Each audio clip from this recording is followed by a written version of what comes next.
You know, quite often as I'm making this series, I often ask myself why I'm doing it to begin with. Though I've managed to find growth on this channel thanks to it, I've found myself often unmotivated to work on or complete an episode of the show for various reasons. Sometimes I might just be dealing with burnout, and sometimes other factors such as technical issues or outside factors can drive me to irritation with the actual process.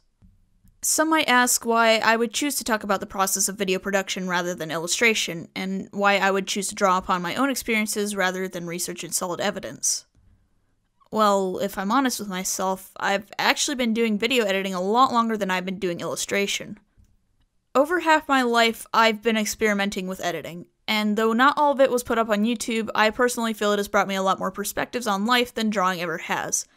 And that's really saying something considering how much my life has changed from drawing. Today I wanted to talk to you guys, not as an instructor on YouTube or as a YouTuber, but as someone who's undergone a lot of experiences over the past few years and just wanted to share what I learned with them. Some of you might be younger than me and are about to undergo some big steps in your life. Some might be closer to my age and have already set a path for their lives, and some might even be older and still don't know where their lives are going. And you know what? That's okay. The point to keep in mind is that where you are, whether good or bad, it will most likely be temporary. Bad times will eventually come to an end, and good times will come into their place, and new doors opening up with change. As we get older, we naturally change and grow, and sometimes we come out of an experience completely changed, and sometimes it's difficult to accept those changes because we'd already found a place in our lives we felt happy and content with. I want to tell a story about why I started creating. It was about 7 years ago. My family and I had just moved across the country and basically had to start our lives over again in a new place. I was in a very different environment, had moved from a big city to a small town, and didn't really have the means of making a lot of new friends because we were living in a brand new division. Over those 7 years, I underwent a lot of changes and growth. I gained a love for YouTube and animation. I got an increased interest in video games, and just a little down the line, I would find an interest in art. Over those 7 years, I would go from a shy and slightly socially awkward kid to a creative, fun-loving, and confident young woman. Of course, just because I've grown doesn't mean I'm done growing. I think some people think that once someone reaches a certain point of training or experience that they're done growing, especially when it comes to making art and videos. I myself have fallen into this mentality from time to time, and though I know it's important to continue to push myself, I'm also willing to have certain levels of satisfaction with my work. This all brings us back to the topic of why we create.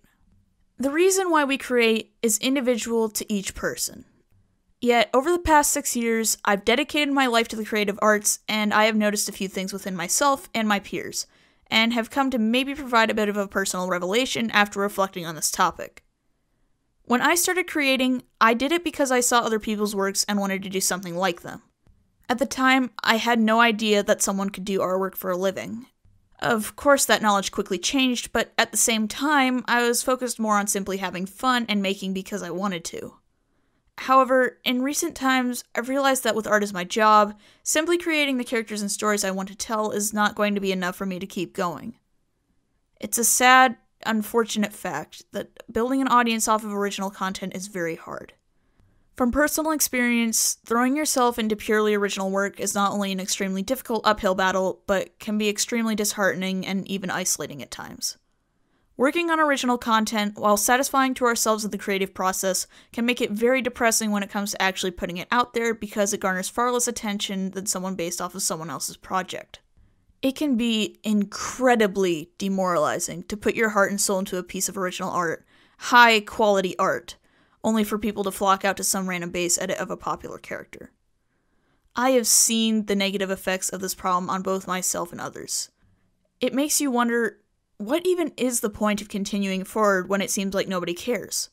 Why should I put all this time, love, and effort into creating something vast and expansive, like worlds and interesting characters, when people just don't seem to care? And that's the major problem with creating online content. We get so wrapped up in trying to create something successful that we inevitably come short of our expectations. It can be even more damaging to our psyche and make us forget why we started creating something in the first place. So, to my fellow content creators, both aspiring and current, I would like to share a few words of wisdom. Don't create something just to get a number behind your name. I know it's tempting to see people with big subcounts covering a certain topic and want to be like them. I've been there myself multiple times. The thing is, forcing yourself to cover certain topics will only work for so long. Unless you truly do have a passion for what you're making, building an audience based on only one thing will only make it harder when you eventually lose interest in that source material. In the end, I think it's far better to make stuff that appeals to you in the long run rather than to simply focus on what's popular at the time. If you're focused on one thing at the moment, branch out with your work. You have the ability to be creative. Don't be afraid to try something new. Sure, it's scary to take a step in the dark, but in the end, I think you'll find a lot more worth in doing what you love rather than trying to make other people love you.